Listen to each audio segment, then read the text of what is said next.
నమస్తే, నేను మీ వాసా లక్ష్మణ. కల్వకుంట్ల కవిత గారు ఏం మాట్లాడినలో ఒక్కసారి వినండి మిత్రులారా, తర్వాత మనం మాట్లాడుకుందాం. తెలంగాణ జాతిపిత అయినటువంటి కేసీఆర్ గారి మీద మీరు కవిత గారు ఏమంటున్నారు? తెలంగాణ జాతిపిత కేసీఆర్ అంటున్నారు. కవితమ్మ నోరుంది కదా అని ఇష్టం ఉన్నట్టు మాట్లాడకూడదు, చరిత్ర తెలుసుకొని మాట్లాడాలి. అవునా కదా? ఇలాంటి మాటల వల్లే కదా తెలంగాణ ప్రజలు మిమ్మల్ని ఇంట్లో కూర్చొని పెట్టిండ్రు. ఇప్పుడు కూడా మార్పు రాకపోతే ఎట్లా? కేసీఆర్ మీకు పితనే, మాకు జాతి పిత కానే కాదు ఎప్పటికీ. ఇది గుర్తుపెట్టుకో. తెలంగాణ పేరుతో, తెలంగాణ సెంటిమెంటుతో లక్షల కోట్లు దోచి మీకు దాచిపెట్టింది కాబట్టి మీరు పితగా గౌరవించుకోండి, కానీ జాతి పితాన్ని రుద్దకండి.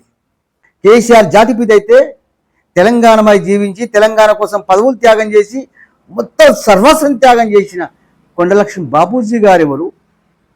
తెలంగాణ కోసం ఆ జన్మ బ్రహ్మచారిగా ఉండిపోయిన జయశంకర్ సార్ ఎవరు? చెప్పు కవితమ్మ, బంజాయి కవిత, మీ మాటలు బంజాయి.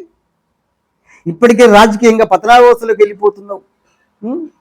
ఆ మాత్రం నీలో ఆ మార్పు రాకపోతే ఇంకా ఇలాంటి మాటలు మాట్లాడితే తెలంగాణ ప్రజలు, ఇది తెలంగాణ కవితమ్మ, ఎన్ని రోజులు తెలంగాణ పేరుతో రాజకీయం చేస్తారు మీరు?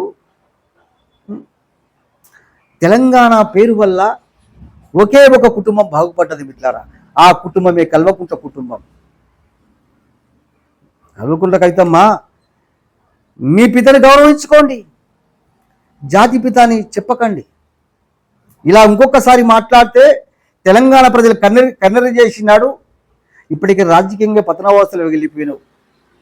రాజకీయ ఉనికిని కూడా కోల్పోక తప్పదు కవితమ్మ. ఖబర్దార్ చెప్పుతున్నా.